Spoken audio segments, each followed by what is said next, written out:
sitting on Marketplace. We got more heads.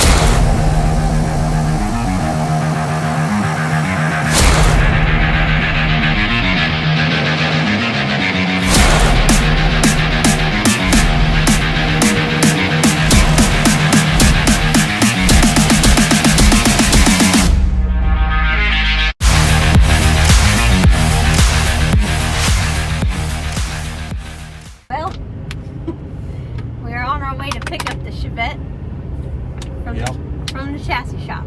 You know, we had the whole shock pop through the strut tower thing on the Chevette, so we got with Jay at Jay's Custom Chassis down here, not too far from the racetrack at Temple where we race at. Yep. And he's got it all fixed up, so obviously we still got a lot of stuff broke that we got to fix when we get it back home, but this will eliminate any more strut tower problems. He did a really good job on it from the pictures that I've seen, so we're gonna go pick this thing up and yeah, check it out. Yep, so we'll show you what we got when we get there. We're here with Jay at Jay's Custom Chassis, and we brought the Chevette down, and he did a little bit of work on it. So guys, what we did was, I don't know if y'all seen the video that the shock came through the shock tower. We went in and opened the tower up. We went ahead and put a new bar in here and plated it so this thing won't come apart again. Went ahead and thought it through so down the road, if they needed to, we can go ahead and strut the front end on it, make it a little safer, a little more reliable, parts a little easier to grab for them on the road. So yeah, that's what we did. Hopefully we got some more work coming down the road with it. Maybe some back half stuff or something, I don't know. Maybe. We'll do something with it. Yeah. And we'll get it going. See if we some can more plans. We'll see where we end up. get a 1432 under the back of it, and Yeah.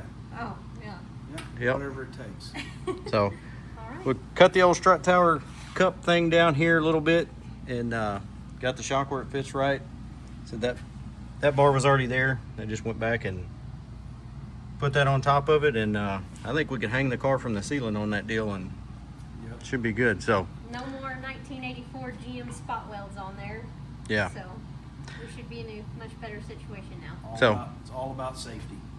So we're down here, actually not too far from the racetrack, Little River, where we race at. So again, this is Jay's Custom Chassis. How do people find you?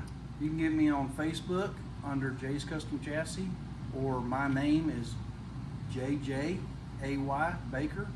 You can find me there, or man, there's a lot of people. There's ways to get a hold of me. Hit us. Yeah, yeah. Hit Get them you in up. touch. They got my number. They can shoot it to you. Definitely would take care of you. Anything from headers to any kind of chassis work, cages, tin work, aluminum work, fiberglass work. We do it. We do it all. Yeah, the Chevy too, we haven't talked about a whole lot. Actually spent a week or so down here and got a whole lot of work that we hadn't talked about or shown yet. So Yeah. stay tuned for that too. But cool. Well, we're going to stand here and try to quit talking so we can get out of his hair and let him go to bed. Sounds good. All right, so a little bit of a big giant gap in time, you know. Really for race week, And like, I guess we technically got about a month and a half, but yeah. we've got a couple races and stuff kind of in between, and we just don't have a lot of time to work on things. Like, are kind of at a point where this had some things go wrong with it on race week. That had some things kind of wrong with it, so we weren't sure which car we're going to take. Yeah. To be completely honest with you, I don't know. we still don't know. Yeah, what we we're still. gonna take. But The plan as of right now is take the Chevette. maybe. So today, this morning, part of the problem we had with this thing was it had 2001 springs on it, like the old springs that were original to this car. Over years, they have collapsed and collapsed and collapsed until the car was sitting kind of down in the back. Yeah. With no trailer or nothing on it. So It was like those Carolina squat trucks. yeah, it wasn't good. We did the springs on this. That's one thing down on that out of a small list. Yeah. To be able to take this. But we really want to try to focus on this and try to take this car if we can. So race week we had a little bit of overheating problems, which we didn't have overheating problems until we got into the mountains. We don't know how much of that was just the fact that we were at altitude. I don't know if you're an altitude person and you know that's a thing. Maybe, I don't know. We don't have the problems here that we had up there. Yeah. But when we got up in the mountains and stuff, we had some cooling problems. So one of the things that we are doing to combat that is this had this where's the there it is. Raleigh, However you want to say it. Whatever you want to say. Those guys. We had one of these fans on it. This is the fan that's been on this thing since we put the car together. It's a 14-inch fan. It's a 2-speed fan, so we had a high and a low speed. The low speed was like, I don't know, 1200 CFM. High speed was like 2200 CFM. But it had no shroud. So literally the fan was just stuck in there. Zipped to the radiator like so, and a whole lot of the radiator was not getting airflow pulled across it. I feel like that was a majority of our heating and cooling problem, because as long as the car was moving, we didn't have that problem. It just had to be moving down the highway. So I start looking, and we were going to actually take a cookie sheet, like one of those little oven baking, like a baking sheet. Yeah, we were going to take one of those, and I was going to hillbilly up a fan shroud. Then it was going to be beautiful. It was. Then I see that Griffin actually sells this exact radiator with a shroud and a fan. So I called them and got them to send me just a shroud. So now we actually have a shroud built for this exact radiator, for a 14-inch fan. Now, the fan that they wanted to use, or they sell in their kit, it was only like an 1200 CFM fan, something like that. This is the high output Spall. I think it's like an 1800 CFM fan. So I just bought this, and then I went to Summit and bought that fan. That's project 1. Project 2. I don't know if we really talked about this a whole lot, but this little bracket here broke. That kind of braces the alternator. And if you look at it from the side, it's not really straight. The alternator setup on this car is really not been good since we got it, but we had to make do. It was on the car, and it kind of worked. Well, I mean, it kind of worked. This car's probably got 12,000 miles on it doing drag and drive stuff, maybe. And yeah, same alternator, same bracket, same everything. We broke a couple bolts and whatever, but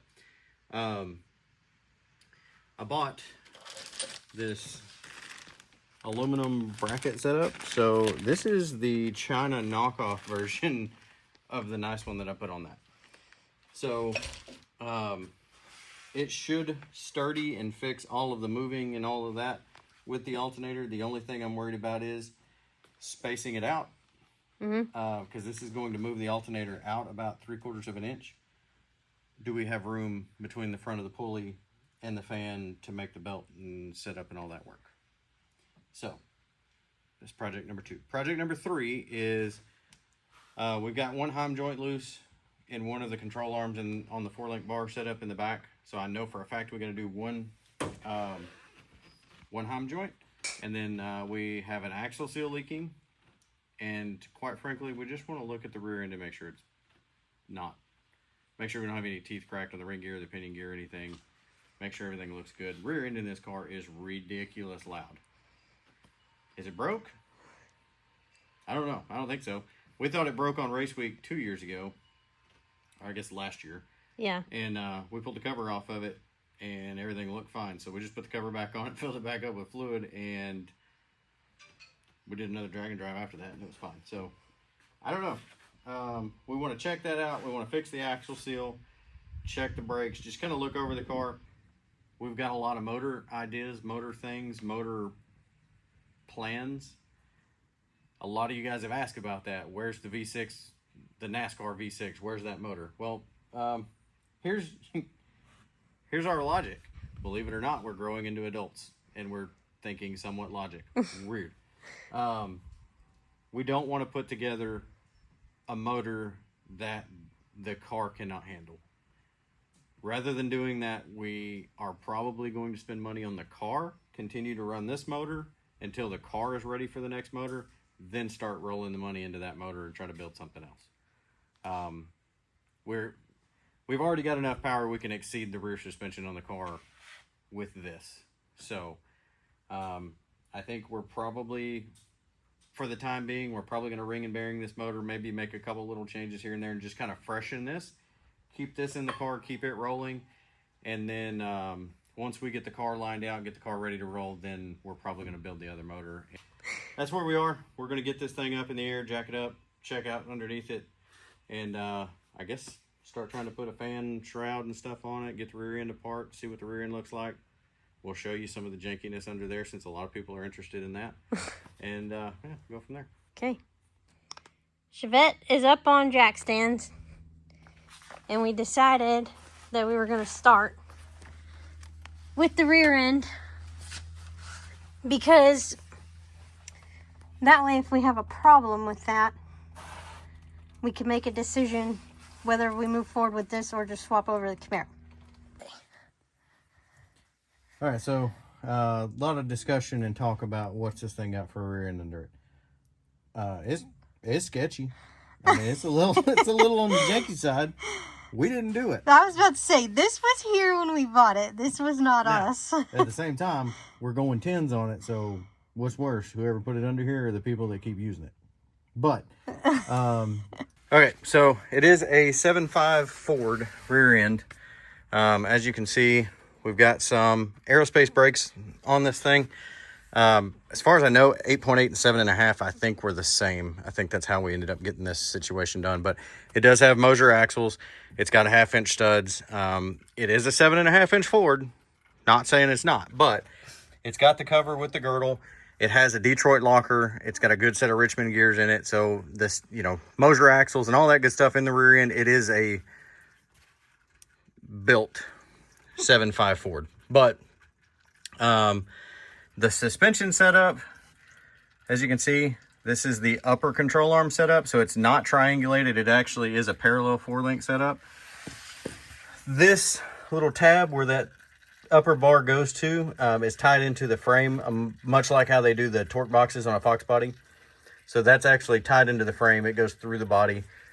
You can see the bracketry on the rear end is not the best. We have zero adjustability, none. So you can't adjust, move, change bar angles. You can't do anything with the current setup. Goes from the factory Mustang mounting point on the rear end up to the factory mounting point on the car. So that's how that goes. This has been obviously beefed up and braced with the subframe connectors. So it's a pretty decent setup, but those are just some custom made arms with Heim joints and stuff in them. We did add the anti-roll setup, which with this kind of goofy 4-link setup made a huge difference on making the car go straight. And then as you can see, we've got the Sonics 1350 U-joint adapter that bolts to the goofy Ford pinion plate thing. I don't know, you Ford guys can tell me what that's called. And then it's got an aluminum drive shaft that we got from PST. And yeah, that's pretty much the setup. It's got coilovers, so it's got a piece tied into the chassis up there. The coilovers go to. I mean, brake line's not the best. Pretty much nothing under here is the best, but Again, we didn't do it. It goes down the road. But shout out Scooter Wilkins for the anti-roll. Yeah. Scooter Wilkins did help us get this thing going down the road. So yeah. But that's what the rear end looks like. That's what we've got. So we are draining the rear end right now. I'm gonna get the cover off. Just kind of glance around and see what we got. We'll check all the brake pads and all that good stuff while we're under here. For whatever reason, this thing just eats brake pads on the rear. Front doesn't do it, back does it quite a bit. So we're gonna get this cover off, see what the rear end looks like. We're gonna get the axles out of it. That way, that has an axle seal leaking on that side, so we're gonna get the axles out. Go ahead and put an axle seal in it anyway, but we wanna check the splines, make sure we don't have anything twisted or tore up. Check the ring and pinion, check on the locker, check all that good stuff, and yeah, go from there. We have taken it all apart. Yeah. As you can see. My hobo freight light. Not the hobo freight. Okay. All right, so let's see if I You may have to get see if I can get you down in there. So you can kind of look. Wear pattern on the pinion looks all right. It's pretty squared up.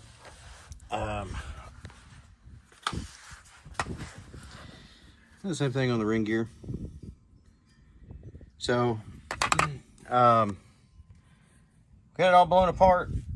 I mean, my Camaro, these bolts that hold this locker together, for some reason mine back out all the time, and I Loctite them and everything else, and they always come loose. But this one, 10,000 miles, it's fine. So we got this thing all blown apart. We've already got the axle seal out of the passenger side. The axles looked good. Yeah. So we went ahead and checked the splines on the axles. They are 100% straight. Everything's good there. We already got the axle seal out of this side. So we are, I guess we're going to get an axle seal. Maybe 2 as preventative measure. Yeah, probably so. We got to do a little bit of parts searching and running before we put the rear end back together. But good news is we were kind of afraid it was going to have some wear and tear, and we wanted to check the axles and all that turned out good. So all that's good. I guess now we move to Front stuff. that stuff. Yay. So Gonna have to do a little fabrication. Well, not fabrication. Notching. Is notching fabrication? yeah, sounds better. Okay, we're gonna have to do some fabrication here on the shroud because our little holder thing Yeah, is that's going to need to go down in there a little bit, which shouldn't really hurt anything. But I don't. Nah. I'd rather have more engagement on the holder and keep the radiator from moving and whatever. So we'll get that figured out. But yeah, so there's where the shroud's going to be.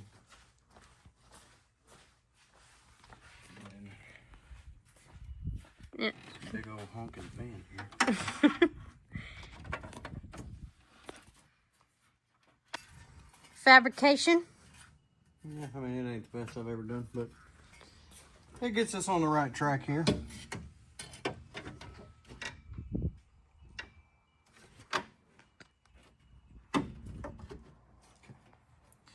There's that. A little hole for that deal to go through. It's right here. Oh. Thought I lost it. Hard to see it. Do we fit? Yep. Look at that. Bam. Perfect. Yep, so there is a little bit of a hole there and a gap there, so I get it. There's gonna air, whatever. It's fine. It's gotta be better than what we had. You know, look, and I can just silicone, black silicone all over that. Yeah, and you'll never know. Fix it right now. Right out the bottom. About to do a radiator delete. Yeah. We got the hoses off and everything and got that unit drained. Got the radiator out. We gotta, It probably needs a little cleaning, but we got it out. ew, it's a lot of dead bugs. We gotta drill holes for the shroud. Yeah. Yeah, Probably could have done it in the car, but it was going to be kind of difficult to to get in there and do get to the everything. things we wanted to do. Man, I honestly think we're probably better off going ahead while we got the radiator out to probably go ahead and take all this stuff off and maybe mock that up. Yeah. Because I don't think that's a bad idea at all. these pieces of tubing there are real thick. They go right here and right here. So with that AN line there, It's kind of hard to get to. I think I'm going to have to grind a chunk of it out. So we're going to lay that down there, get it lined up where it's supposed to be, drill a couple holes, put some bolts in it. I am going to notch that bracket on the steel a little bit. There we go. Yeah. Looks good on there. Yeah, then the fan's going to do the thing. Back at it again. Yeah. We're out here 2 days in a row. Yeah. In 110 degree weather. Yeah. So plant today. Well, we got a little bit of a late start. We It's did. already like 10:45. Yeah. But thought I found a deal on Marketplace. ended up arguing with the guy for a little while. We're not getting that part. So. Oh. It's the thought that counts. We were headed in the right direction. Oh, gosh. So, we had a pretty substantial fuel leak. We did. On race week. So the gasket has pushed out of the little deal here. That's fun. I'm not going to blame motion for that. I think it's the tank. Because we used the Summit one. We had this one on there before. I've used 3 different gaskets on it before we got to this one, and the Summit one did the same thing. So yeah, I think it's something goofy with the tank. But we got a leak. Other than that, rear end we know is good. We figured that out yesterday. Yep. We don't really need anything to put it back together other than a cover gasket, some fluid, and 2 seals. Well, we typically use this 7590 rear end grease. Because this has got a little bit of noise, I don't know. We're going to go with a Amsoil makes a 75 140. So we're going to put that in here. Yeah, get a little thicker. Maybe it'll do something. I don't know. But we'll see. We're going to put 75 140 in it. So we got to get a couple, well, I think 3. I think 3, it I takes think? like 2.5. Yeah. So we got to get those bags on the way. We'll get those ordered tomorrow. We got to get a couple axle seals. No big deal. Cover gasket. We'll throw the rear end back together. So today we're going to try to get this loose, get this apart, figure out where our fuel leak is. Is the tank cracked? Is it a fitting? We did have to do kind of a goofy deal with the return and drill a hole in the tank, and I don't know, maybe that's the problem. So we got all of this taken apart. This is the return, and it goes into the front on the side of the tank, and I thought that might be where it was leaking from, but we turned the pump on and it's not nothing. So, don't know. I don't really like that. Didn't like it when we did it, but that's what we did. So this tank is really old. So we want to, the car's already actually wired for a sending unit. We've already got the wires, everything ran from when we rewired it. So I think we're probably just going to see about maybe getting another tank. Yeah. They're fairly cheap. Plus they have them now with the sending unit already built in. So I'm sure this tank's kind of old and brittle. Maybe that's some of our problem. My ingenuity in the side of the tank might be more of the problem. But we're probably going to look at another tank. So we have kind of organized a list of stuff we need to get. So I think we're going to probably be about done today. So, sitting on Marketplace. We got more heads. Yeah, so sitting on Marketplace, and you know, we see an ad, and it is for a short block And some little Brodix. some Brodix heads. Now, we literally just talked about we're going to get the other motor done with the you know, the NASCAR heads. yeah. Yeah. Okay, well, these are actually made by Brodix, and they use traditional valve spacing components like a regular small block does. So there's no offset lifters, no offset rocker arms, nothing like that. And he's having a good time. He's having a great time. So we can run, it's actually really cool too that, I don't know if this was custom done or if somebody did that, but this cylinder head is drilled for this style intake, the old style, and it's drilled for the Vortex style, which is, I thought, kind of interesting. By the time we got done, we got cylinder heads, we got an intake, brand new in the box. There's a set of headers, I don't know that we got any use for, but we got them. And then this, one of the negatives to it, it is a balance shaft block. So you can see where the balance shaft's supposed to go there. So, The guy was cool enough he even gave us yeah.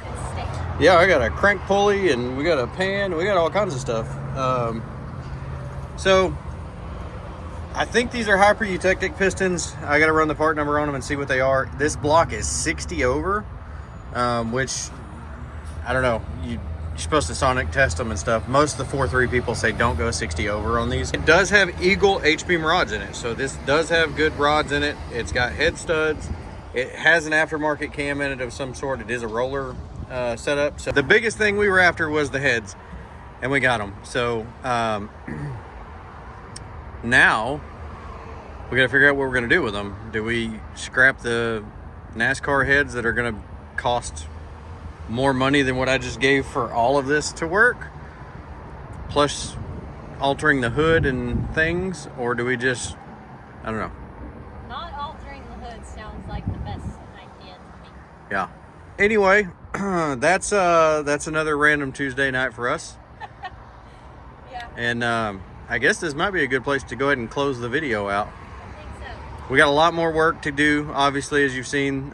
So we'll have another video putting the car back together with kind of what we've decided to do for race week too, because we've got a couple options. We don't have a whole lot of time. We got to figure it out. It's coming up quick. So stay tuned. Thanks for watching. We'll be back with more. Yep. Subscribe. Tell your friends. You know. Like Yeah. and share. Do all the things. So we'll catch you on the next one.